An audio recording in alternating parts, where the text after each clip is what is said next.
I'm in the elevator. I get into our building here. Our building, you got to understand something. We're in L.A., so anything can happen, right? But it's not like we got a sexy building by any stretch of the imagination. They're trying to, update it, and they're trying to make it better. And, there's some minor celebrities. Mel Brooks owns the building, so that's kind of fun, but he's never here.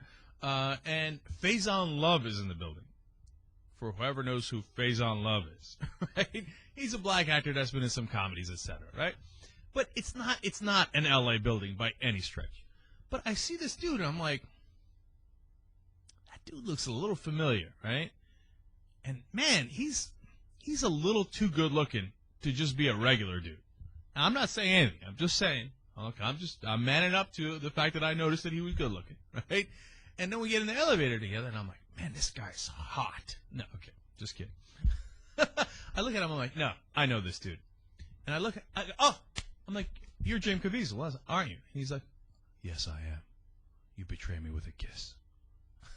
Yeah, I'll explain what that means in a second. And he's very soft-spoken. So Jim Caviezel, remember The Passion of the Christ? He's in a lot of Thin Red Line. There he is. He didn't look like that in the elevator, though. And he's got blonde hair. Man, I got some eagle-ass eyes to pick out celebrities. Anyway, I run into Jim Caviezel, and I say, are you Jim Caviezel? He says, yes, we're in the elevator. I'm about to get out. Our elevator's quick. We're on the 3rd floor. And I got to say something to him. I'm Cenk. Right? I'm Cenk Uger, bitch. Right? I got to say something. I can't just leave the elevator. And I know that he ran that ad. Now, it wasn't against Michael J. Fox, but it was against the amendment that Michael J. Fox supported in Missouri about stem cell research. And I thought that that ad was totally misleading and ridiculous. And so right as I'm about to leave the elevator, I go, I got to tell you, I totally disagreed with your Michael J. Fox ad. And he's like, And I walked out, and I thought it was going to be over, and I was going to come and tell that story, and it was kind of funny, right? I zinged him. I got him, right? Anyway, he steps out of the elevator, and he takes me hostage for 20 minutes. He talked to me for 20 minutes about abortion, euthanasia, cloning, Social Security. What a fascinating. You don't remember that? Jesus, you got that? Let's run that for you. Amendment 2 claims it bans human cloning. All right. But in the 2,000 words... Okay.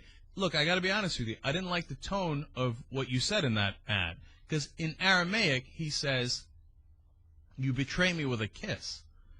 And I said, that sounds very judgmental of other good Christians and non-Christians who are just as moral as you are and just as moral as anybody is, and that just happen to have a different opinion on that and different interpretation, not only of the amendment, but of their religious scriptures.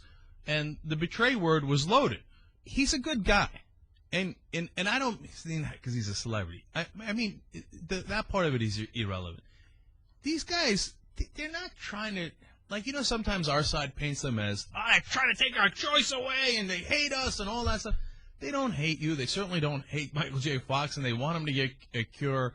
And they honestly believe that it's a life. Now, I totally disagree with them, and I'm 100% on the side of, pro-choice, pro-euthanasia, etc.